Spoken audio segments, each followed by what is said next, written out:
Middle east में जंग की आंच अभी ठंडी भी नहीं हुई कि इजराइल अमेरिका मिलकर ईरान पर ताबड़तोड़ हमला तो कर ही रहे हैं, तो वहीं ईरान का लगातार जवाबी हमला भी जारी है। बढ़ते तनाव के बीच एक नया भू राजनीतिक खेल शुरू हो चुका है। अब नजरें अफगानिस्तान पाकिस्तान सीमा पर टिकी हुई हैं। यहां गोलियों की आवाज के बीच अचानक शांति की भाषा सुनाई दे रही है। यह भाषा आ रही है ईरान से।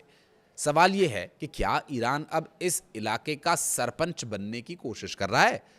क्या यह सिर्फ मध्यस्थता है या एक सोची समझी रणनीति? और सबसे अहम, क्या पाकिस्तान और अफगानिस्तान ईरान की इस पहल को मानेंगे, इसे दबाव की राजनीति समझेंगे? ईरान के सुप्रीम लीडर मुज्तबा खामेनेई ने दोनों देशों को भाई बताते हुए लड़ाई रोकने की अपील की है। अगर वो भाई हैं तो सऊदी अरब, कतर, ओमान ये क्या हैं? आप उन पर हमला क्यों कर रहे हैं? देखिए, तालिबान को चेतावनी लगभग दे दी गई है और ये बयान सिर्फ भावनात्मक नहीं बल्कि रणनीतिक संकेत भी देता है। क्योंकि अयतुल्ला अली खामेनेई जो थे वो एक धार्मिक नेता तो थे ही, लेकिन बहुत ज़्यादा राजनीति उनकी समझ में नहीं आती थी और वो बहुत सीधी सादी और सीधी स्ट्रेट बात करते थे। लेकिन मुज्तबा अली खामेनेई राजनीति में भी पारंगत हैं और यूँ भी उनकी उम्र के मुकाबले काफ़ी कम उम्र है, तो जाहिर है ज़्यादा आधुनिक समय से वो जुड़े रहे हैं। ऐसे में ईरान अब खुद को एक जिम्मेदार क्षेत्रीय ताकत के रूप में पेश करना चाहता है, खासकर तब जब उस पर पश्चिमी देशों का दबाव लगातार बढ़ रहा है। ऐसे में अफगानिस्तान पाकिस्तान तनाव को दखल देकर के रोकना ईरान अपनी नई भूमिका तलाश रहा है। और ईरान की ये पहल अचानक नहीं हुई है, इसके पीछे एक गहरी रणनीति भी छिपी हुई है। अफगानिस्तान और पाकिस्तान के बीच बढ़ते तनाव ने पूरे क्षेत्र को अस्थिर बना दिया है।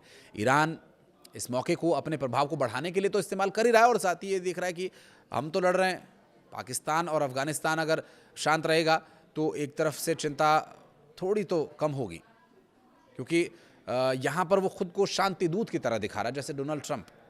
दूसरी तरफ ये संदेश भी दिया जा रहा है कि क्षेत्रीय संतुलन अब उसके हाथ में भी है और ईरान की सबसे बड़ी चिंता है उसकी पूर्वी सीमा, खासकर सिस्तान बलूचिस्तान इलाका। यहाँ पहले से ही अस्थिरता है। अगर अफगानिस्तान पाकिस्तान संघर्ष बढ़ता है तो चरमपंथी संगठन और मजबूत और हो सकता है। यही वजह है कि तेहरान इस आग को फैलने से पहले ही बुझा देना चाहता है।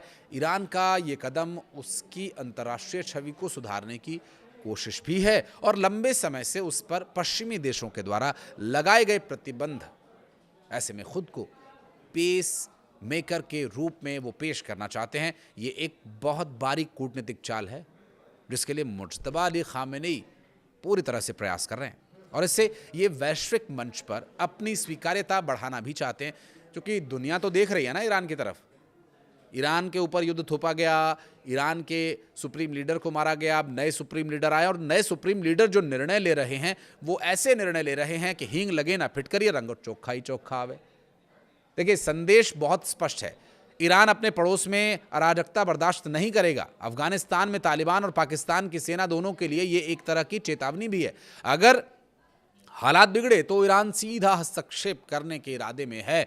ये बात मुज्तबा अली खामेनेई के बयान से तो जाहिर हो ही रही है।